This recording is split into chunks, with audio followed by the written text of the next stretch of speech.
Lux বিস্ময়তে আরেকবার welcome করছি আপনাদের। ধন্যবাদ আমাদের সাথে থাকার জন্য। এবার তথ্যমন্ত্রী হাসানুল হক ইনুর পদত্যাগ দাবি করেছে বিএফডিসির 18টি সংগঠন। একই সাথে চিত্রনায়ক শাকিব খানকে অবাঞ্ছিত ঘোষণা করেন তারা। যৌথ প্রযোজনার নীতিমালা ভঙ্গ করায় দীর্ঘদিন ধরে আন্দোলন করে আসছে বিএফডিসির বিভিন্ন সংগঠন বাংলাদেশ চলচ্চিত্র পরিবার। নীতিমালা ভঙ্গ করার পরেও বস 2 এবং নবাব সিনেমাকে সেন্সর সনদ দেওয়ার প্রতিবাদে আজ এক জরুরি সভায় বসেছিলেন তারা। প্রথমে সংগঠনগুলোর সভাপতি, সাধারণ সম্পাদক ও সদস্যরা মিলে সভায় বসেন। দীর্ঘ আলোচনার পর তারা মুখোমুখি হন সাংবাদিকদের। সেখানে দাবি তোলেন তথ্যমন্ত্রী হাসানুল হক ইনুর পদত্যাগের।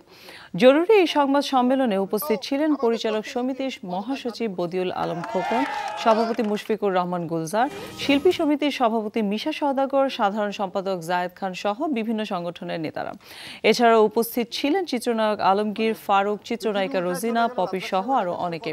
উক্ত ঘোষণার পাশাপাশি প্রিভিউ কমিটি ও সেন্সর বোর্ড থেকে নিজের পদ তুলে নেয়ার ঘোষণা দেন মুশফিকুর রহমান গুলজার। এদিকে চিত্রনায়ক ফারুককে নিয়ে মন্তব্য করায় চিত্রনায়ক শাকিব খানকে অবাঞ্ছিত ঘোষণা করে 18 সংগঠন। আমাদের এই তথ্যমন্ত্রী জনাব হাসানুল হক ইনু আমাদের চলচ্চিত্রের সহায়ক শক্তি নয়, তিনি আমাদের চলচ্চিত্রের ধ্বংসের শক্তি।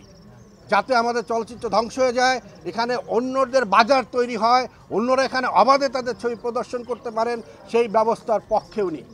কাজেই আমরা এই চলচ্চিত্র সংগঠনের সকল নেতৃবৃন্দ সহ সমস্ত সাধারণ সদস্যদের মতামতের ভিত্তিতে আমরা এই সিদ্ধান্ত নিতে বাধ্য হচ্ছি যে আমরা তথ্যমন্ত্রী মহোদয়ের সমগ্র অনুষ্ঠান বর্জন করব। উনি যেখানে যাবেন আমরা সেখানে যাব না, উনি যা বলবেন আমরা তা শুনবো না।